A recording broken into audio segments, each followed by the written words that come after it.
투자의 보물지도 서울도시기본계획이 12월에 나온답니다. 안녕하세요. 부동산은 노른자입니다. 올해 12월 안으로 서울도시기본계획이 나올 예정입니다. 서울도시기본계획을 수정 변경하기 위해서 이제 8일 서울시청 후생동 강당에서 서울도심 기본계획안 공청회를 개최했는데요. 서울도시기본계획은 앞으로의 5년간 서울도시 개발 및 보전에 대한 기본 방향을 제시하는 발전 전략의 청사진이라 보시면 되겠습니다. 청사진, 조감도 앞으로 서울을 어떻게 개발할 것이다 라는 어떤 투자 정보들이 그득하게 들어가 있는 그런 자료가 되겠죠. 서울시가 지난 5년간 사실 발전 속도가 많이 더뎠습니다. 경쟁력도 많이 떨어졌고요. 그래서 그런 점들을 극복하고자 이제 서울시 도시기본계획의 주제로 활력 있는 도심, 매력 넘치는 도심이라는 어떤 발전 방향을 설정을 했어요. 이렇게 기본계획이 나올 때가 어떤 돈 되는 부동산을 콕콕 집어낼 수 있는 절호의 타이밍이라고 좀 느껴지지 않으신가요? 네, 그렇습니다. 이런 도시 기본계획, 어떤 개발 계획들이 나올 때가 부동산 투자를 할 때 제일 좋은 타이밍입니다.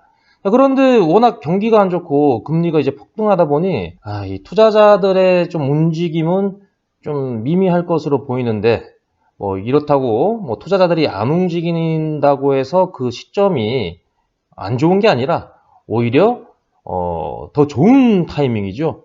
이런 시점에 어떤 부동산, 어떤 도시 기본 계획이 나오는 이런 어떤 호재들이 나오는 시점에 부동산 경기가 화랑이라면 어떤 주요 개발지에 돈들이 몰려 들어가지고 사실 좋은 금액으로 부동산 잡기가 힘들 텐데 다행히도 움직임이 적다는 건 거래량이 없고 거래가 없으면 당연히 가격은 보합으로 갈 것이니 좋은 물건을 싸게 잡을 수 있는 타이밍이 되는 거겠죠. 그래서 투자 고수들은 어떤 경기가 안 좋거나 시장이 안 좋을 때 현금을 보유하고 있다가 오히려 움직이지 않을 때 좋은 물건을 주워 담는다 그러죠. 그래서 지금이 좋은 시점이니 어떤 이런 도시 기본 계획이 나올 때 어디가 돈이 되겠다라는 그 정도만 인지를 해 놓으시고 내가 준비가 됐을 때는 다시 경기가 화랑되기 전에 좀 매수를 선점하는 게 좋을 것 같습니다. 우선 도시기본계획이 뭔지에 대해서 한번 알아보겠습니다. 도시계획은 이제 국토종합계획과 강력도시계획 등의 어떤 상위계획 내용을 담아서 그냥 수용해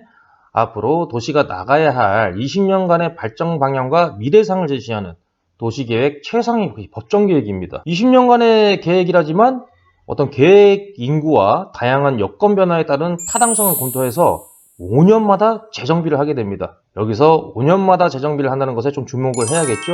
재정비를 한다는 것은 어떤 새로운 부동산 먹거리들이 나온다는 얘기로 보시면 되는데요. 어떤 수정, 변경, 추가가 있다는 건 어떤 새로운 개발 호재들이 생길 가능성이 높다는 거죠. 예로 들어 인구의 증가와 어떤 한 도심에 인구가 집중이 돼서 이로 인해 발생되는 다양한 도시개발 문제들, 어떤 도시 문제들을 해결하기 위해 새로운 도시개발 사업이나 재개발, 재건축, 철도 및 도로 개발 등이 이제 진행되게 됩니다.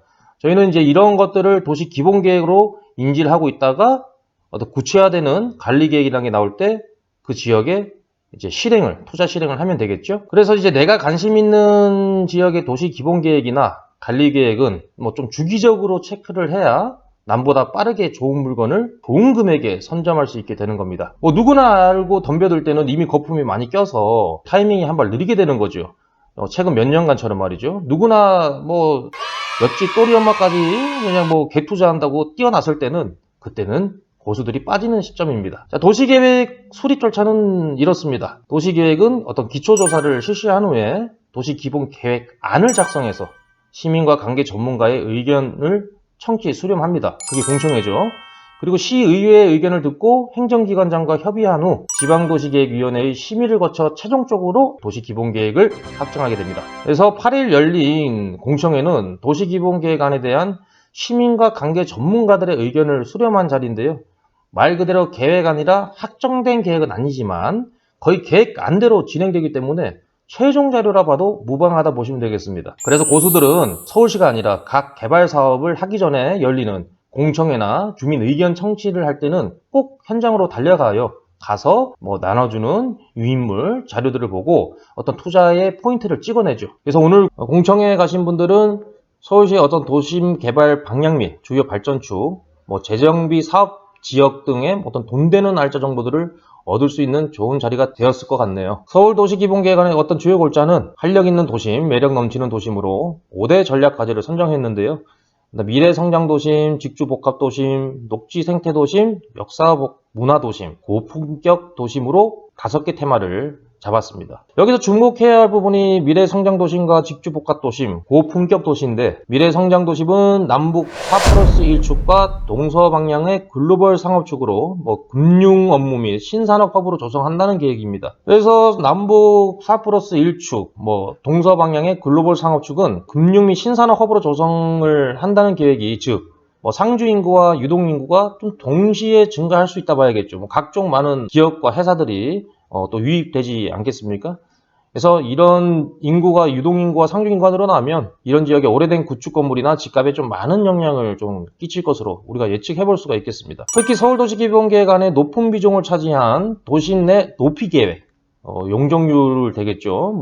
그리고 역사문화 자원 등의 관리 기준은 규제보다 완화를 많이 한 상황입니다. 그래서 어떤 규제보다는 완화를 해서 어떤 실현을 할 수 있게끔, 계획이 규제로 막힌 게 아니라 실질적인 실현 수단으로 가능하게끔 어떤 도시계획안을 개선하였다고 볼 수가 있겠습니다. 높이 계획은 기존의 최고 높이를 이제 기준 높이로 변경해서 풍부한 녹지 조성 및 공공성을 좀 더욱 높이기 위해 유인책으로 활용하게 되며, 세부적인 높이 계획은 지구 단위나 정비 계획 등으로, 즉 후속 계획으로 구체화시킨다고 합니다. 최고 높이면 예로 들어서 지상 100m까지 올려라.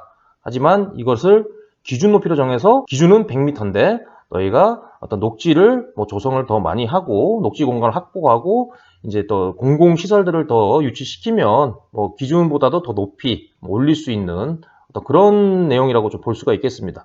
공청회 이후 관계기관 협의와 도시계획위원회의 자문을 거쳐서 12월 내로 서울도시기본계획을 확정 공고할 계획이라고 합니다. 보물지도가 12월에 나온다니 기대가 됩니다. 오늘은 서울도시기본계획 공청에 대한 간략한 정보를 드렸습니다.